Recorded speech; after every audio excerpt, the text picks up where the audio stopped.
Welcome back to our discussion of this week's Torah portion, Nasso, meaning take. It is Numbers 4:21 through the end of chapter 7.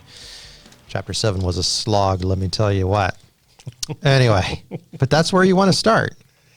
Yes. Yes.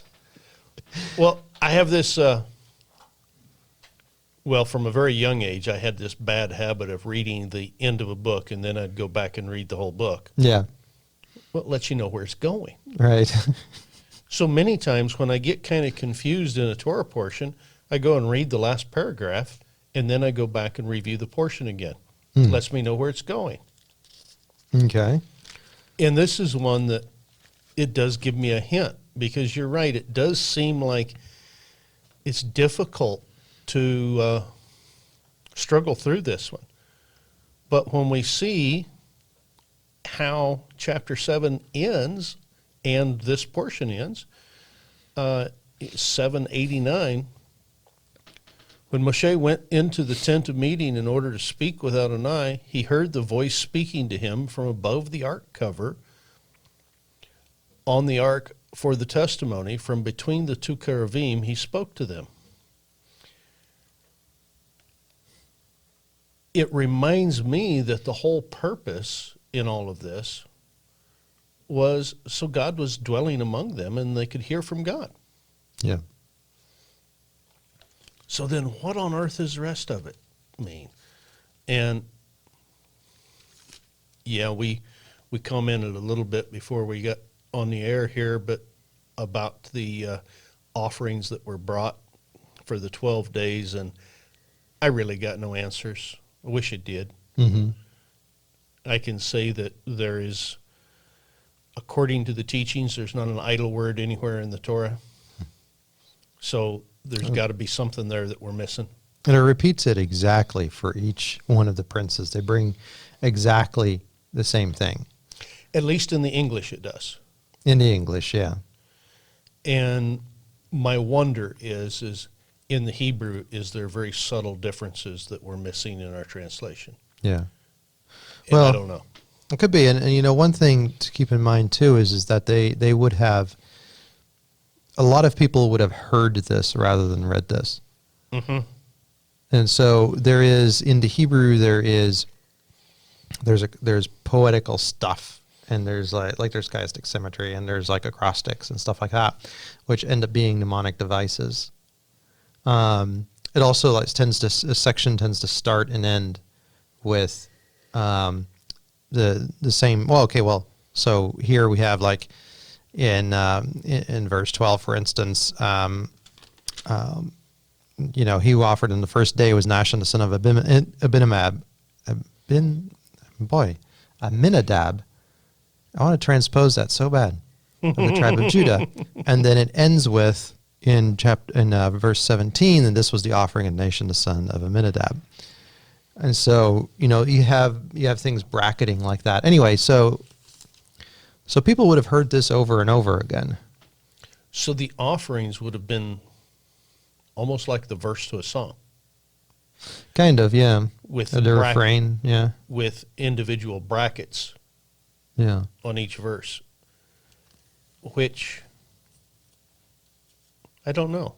I don't know what the answer is there. I know that it's not there just to cause us a tongue twister. Mm-hmm. But as we back up here, and we've been looking at Shavuot, and you folks will get this after Shavuot.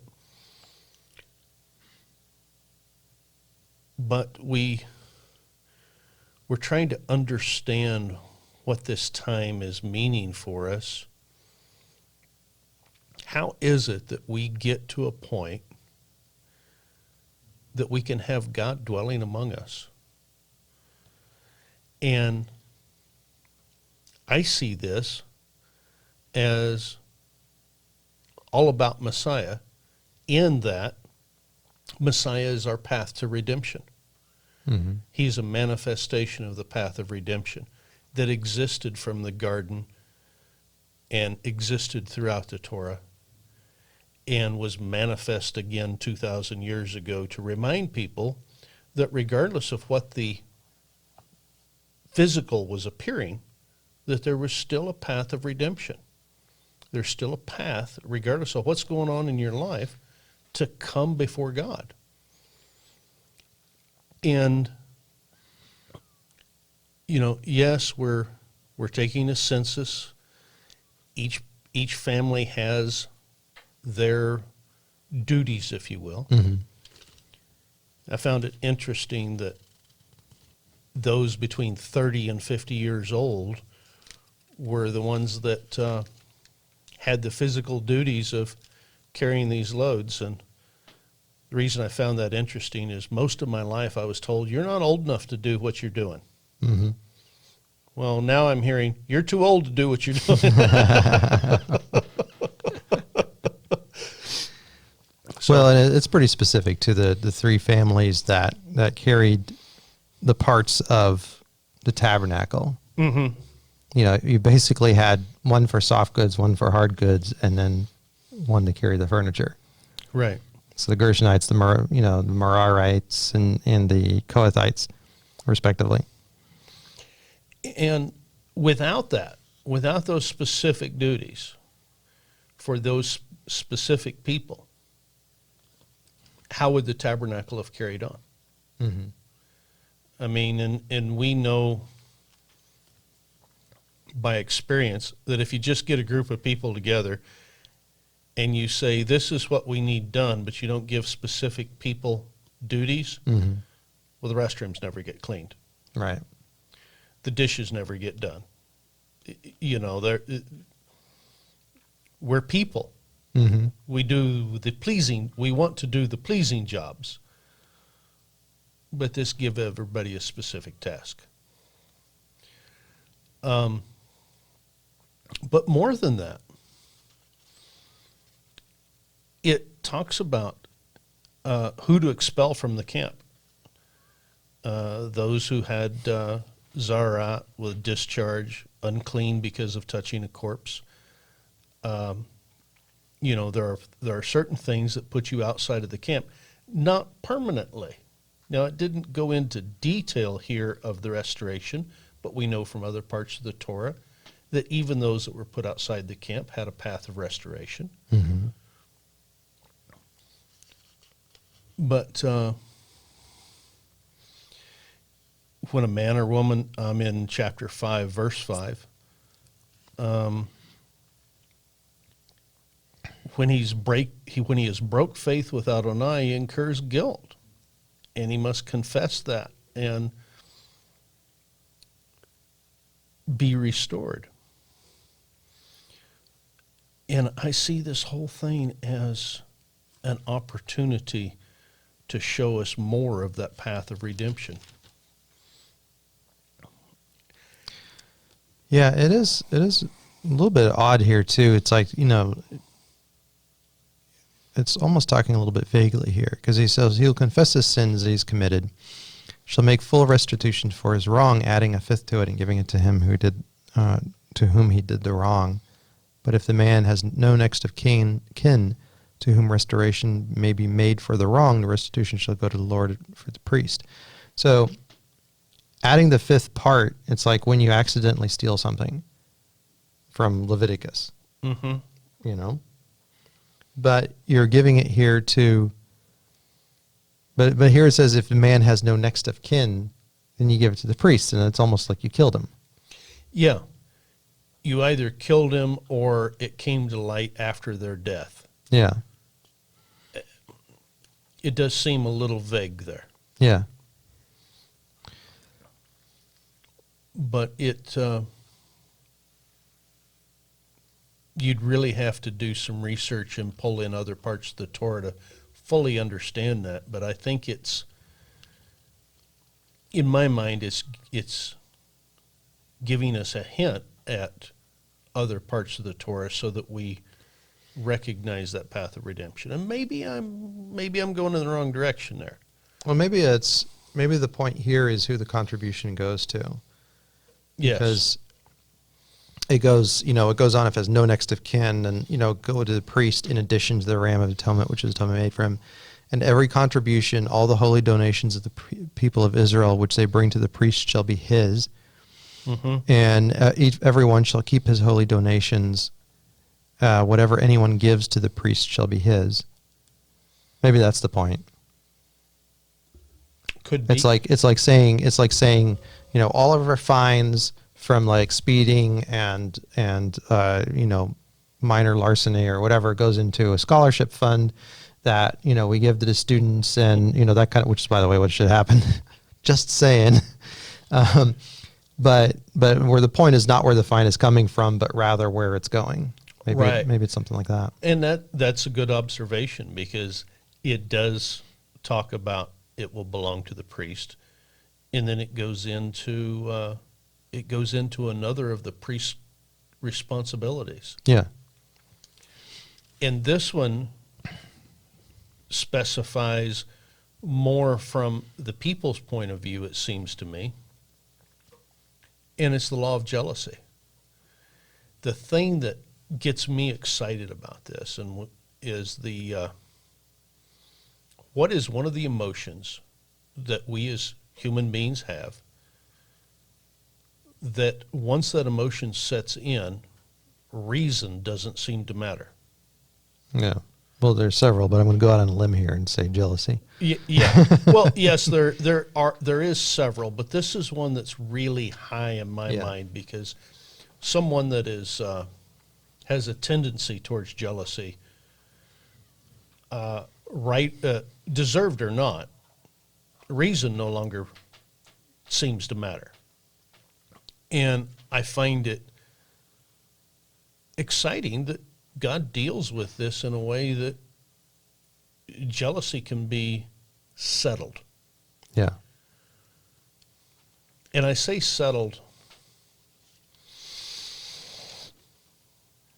at least settled in the community's eyes, because I wonder what kind of person would go through this ordeal and their wife was exonerated, mm-hmm. and they could just turn off that emotion. And I say that in question. I wonder, what does that mean for the community? Were they in control enough that they actually would go through this and then say, okay, I'm satisfied? I think it presupposes that you believe in it. Okay. So that you believe that God is, because when you think about this, this is actually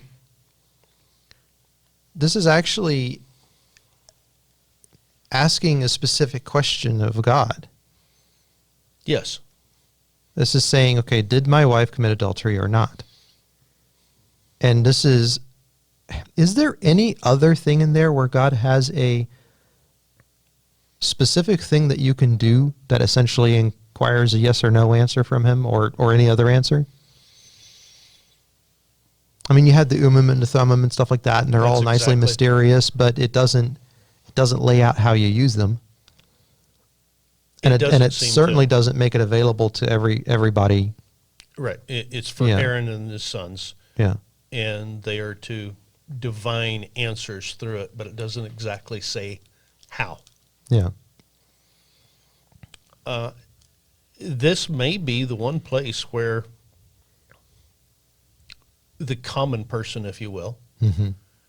could come before God through the priest and get an answer to a question. Yeah. And then at which point, if you don't believe that answer because it wasn't the one you wanted, or the one you believed, or whatever, the one your emotions wanted, really, well, there's something wrong with you. Well, and it doesn't spell it out, mm-hmm. but I think it's a reasonable assumption that if you didn't accept the answer here, you were no longer part of the community. Because part of being part of the community is accepting mm-hmm. God's functioning. God's judgment, yeah. Yeah. Yeah. And at the very least, this would exonerate a woman in the community's eyes. Yeah. And in that time period, that's no small thing. Mm-hmm. Because if the woman was not exonerated in the community's eyes, she has no standing. And I think that's a real big deal. Yeah. Yeah. Adultery was dealt with even in the Bible extremely harshly. But it's Yes. not just the Bible. There were, other cultures had the same thing. Mm-hmm. And then we go into the laws of the Nazarite. Can I just say too Sure. before we move on, one thing that's good to think about, I think for today, because a lot of times it's like, oh well, how does it apply today and all that. Mm-hmm. Notice that,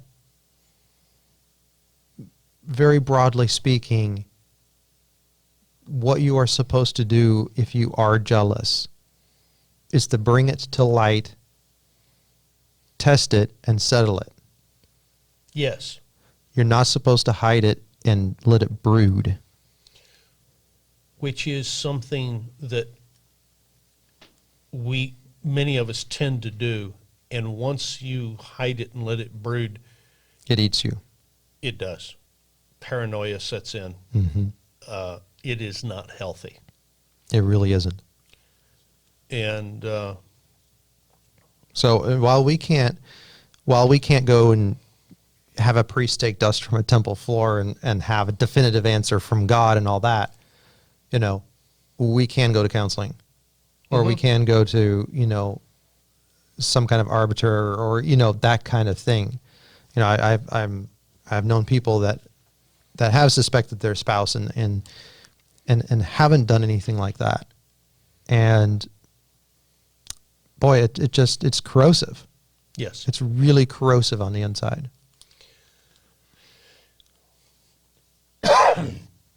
And I think of what a blessing it is that God's word considers this. Mm-hmm. He gives us a path. And yes, okay, without the priesthood, without the dust from the tabernacle floor, we may not be able to carry this out precisely. But he does address that this is something that needs to be dealt with as well. Yeah. And you're right. If it's not dealt with, it can be destructive for a family and eventually destructive for the entire community. Yeah. Yeah, it really can. You start suspecting other people and, stuff like that. All right, Nazarite. Nazarite. What's a Nazarite? Well, a Nazarite is someone who has consecrated themselves to God. I find it very interesting that with the law of the Nazarite, you abstain from anything from the vine, Mm-hmm. not just alcohol, but even unfermented. And of course, it is commonly understood that Yeshua was a Nazarite.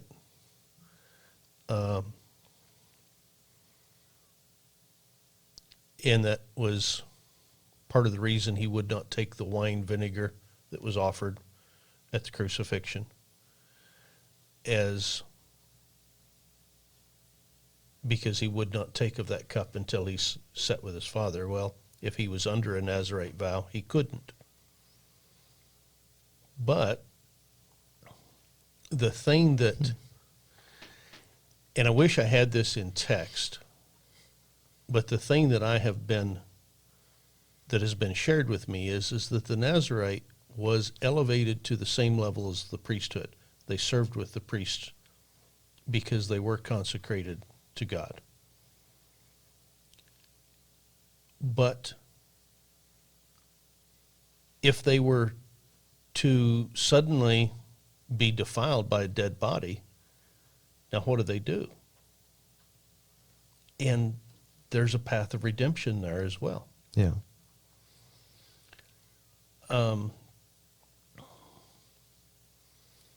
Yeah, you have to offer turtle doves or 2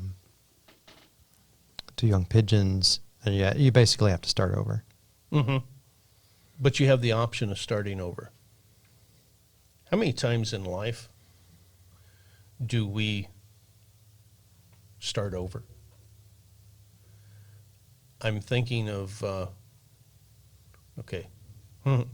different world we live in today. Our world is defined by memes, unfortunately.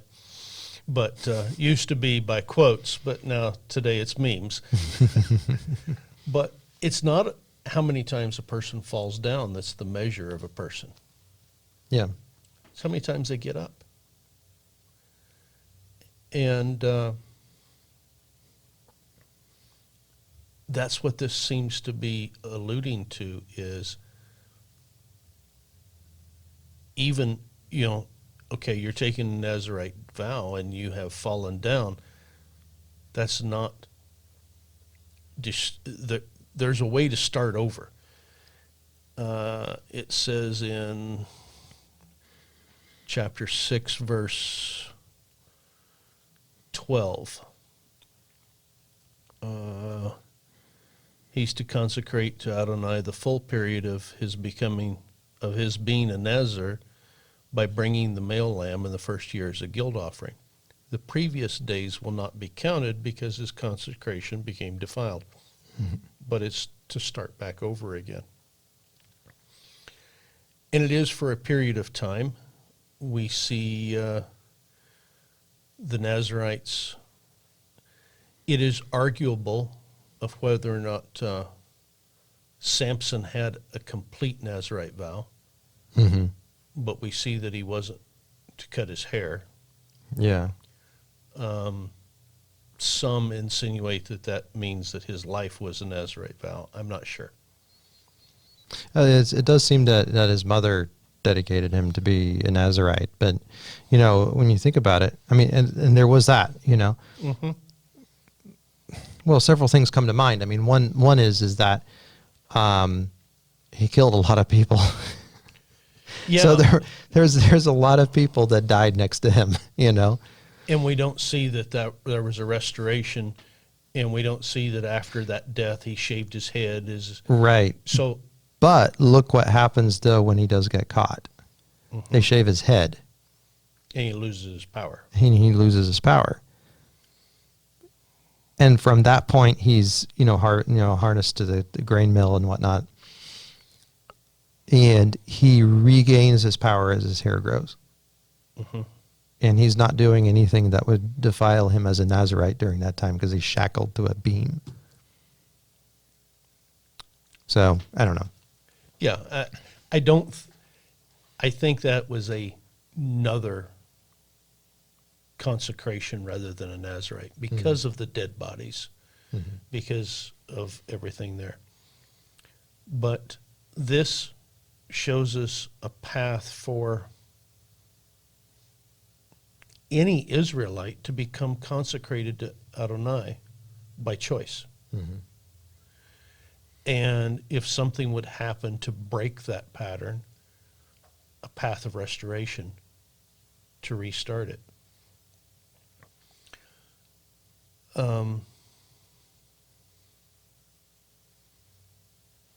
It's really a blessing that we have that ability, yes. to set ourselves apart and decide that we want to be closer to God. Yes. And it might be a little bit of a harder path than not doing that, But it's a path that is available. Right. Oh, that's for another time. I'll open that can of worms early in the discussion. Okay. Another time. Maybe next week. Then we come to a point. There are several points in the scripture that seem to be a bit mysterious. One's the red heifer. What's the power of this red heifer? How is it that it cleanses when everybody involved in preparing it is defiled? And okay. The other one is that the sons of Aaron seem to have power by how they bless the people of Israel. Mm-hmm. And even today, if someone, it has been shared with me that if you're visiting with someone on the streets of Israel and you find out that their name is Cohen, you would seek a blessing from them. It says here in verse 22, Adonai said to Moshe, speak to Aaron and his sons and tell them that this is how you are to bless the people of Israel. You're to say to them, may Adonai bless you and keep you. May Adonai make his face to shine upon you and show his favor. May Adonai lift up his face toward you and give you peace. But the part that makes this so curious is verse 27. In this way, they are to put my name on the people of Israel so that I will bless them. So the sons of Aaron can say a blessing over Israel, thereby putting the character and authority of Hashem on those people so that they may be blessed. Yeah. I accept that because it's written here, it's true, but I don't understand it. It is a mystery to me. And yet it is an amazing blessing. It is. Like when you hear it, it's really deep. Like it's really, it gets you emotionally very deeply. At least it does me. And it very much feels like a father and, you know, his 2-year-old or 3-year-old when you're the 2 or 3-year-old, you know, it feels like that kind of a connection. And it is very specific that it is a blessing that belongs to Aaron and his sons to bestow upon Israel. I hate to use this reference, but it almost seems like an incantation. Mm-hmm.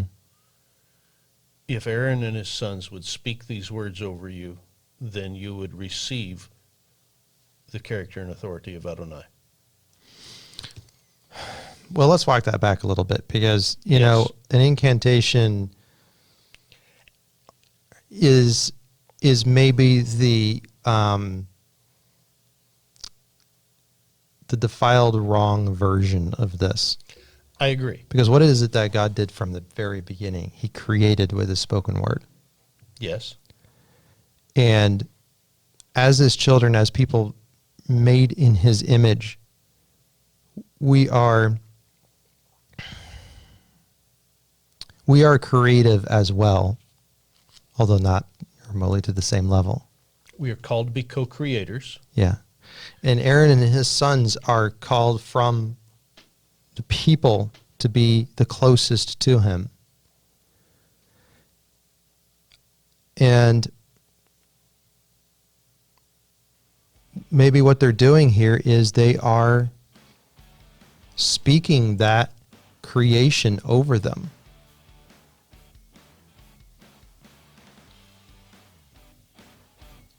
May I in Hebrew? Please take us out. Adonai said to Moshe, speak to Aaron and his sons and tell them that this is how you are to bless the people of Israel. You are to say to them, Yivarecha Adonai v'yishmarecha. Yair Adonai panav elecha v'yichunecha.